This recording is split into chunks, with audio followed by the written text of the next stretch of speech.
Secangkir pengharapan untuk mengawali hari ini. Renungan pagi tanggal 10 Maret.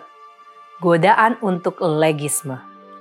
Roma 3 ayat 20 berfirman, sebab tidak seorang pun yang dapat dibenarkan di hadapan Allah oleh karena melakukan hukum Taurat. Karena justru oleh hukum Taurat orang mengenal dosa. Tidak semua yang diajarkan Bates adalah emas murni. Meskipun tidak seorang pun yang dapat meragukan pengabdiannya terhadap Sabat hari ke-7 dari tahun 1846 hingga akhir hayatnya. Namun pemahamannya tentang Sabat dalam kaitannya dengan rencana keselamatan tidaklah begitu jelas. Kadangkala kapten yang baik hati ini terlihat sangat legisme. Pertama, dengan mengikuti hukum, maka itu akan dapat menyelamatkan jiwa.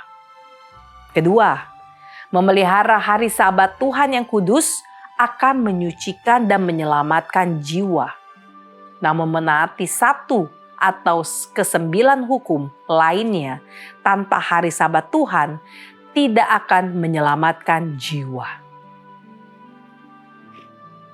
Contoh yang ketiga, kita harus menuruti seluruh hukum itu jika kita ingin diselamatkan. Dia juga mengatakan, anak-anak Tuhan akan diselamatkan jika memang diselamatkan dengan melakukan atau menaati hukum. Meskipun Bates dapat membuat pernyataan yang kedengarannya sesuai Injil, tetapi tidak diragukan lagi bahwa ia terjerat dalam legisme yang mengalir di sepanjang hidupnya. Salah satu ayat favoritnya untuk mendukung pendekatan legismenya terhadap Sabat adalah kisah tentang seorang ahli Taurat muda kaya dalam Matius 19. Berulang kali Bates menggunakan kisah itu untuk menegaskan maksudnya.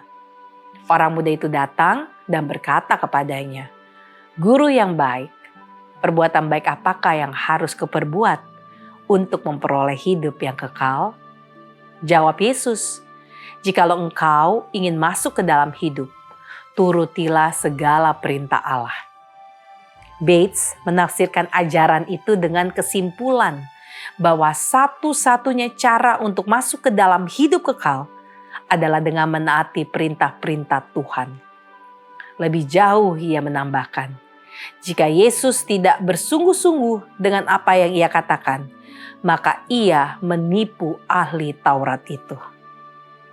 20 tahun setelah mengungkapkan pikiran-pikiran tersebut, Bates masih sependapat dengan orang muda yang kaya itu, dengan menyimpulkan bahwa jika Anda sungguh-sungguh ingin memperoleh hidup kekal saat Yesus datang, pastikan bahwa Anda menaati semua 10 perintah Tuhan. Sayangnya, pada era 1888, Uriah Smith dan G.I. Butler tetap menggunakan Matius 19 dengan cara yang sama.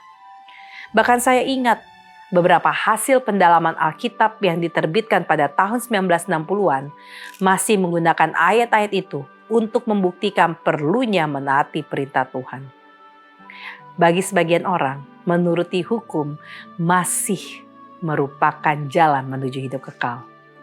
Itulah inti yang Paulus luruskan dalam ayat hari ini. Roma 3 ayat 20. Sungguh sangat disayangkan bahwa orang percaya yang tulus dapat saja menggunakan ayat-ayat Alkitab yang baik itu dengan cara yang buruk. Doa kita hari ini, tolonglah kami ya Tuhan, saat kami bergumul untuk memahami makna kitab suci yang sebenarnya. Amin.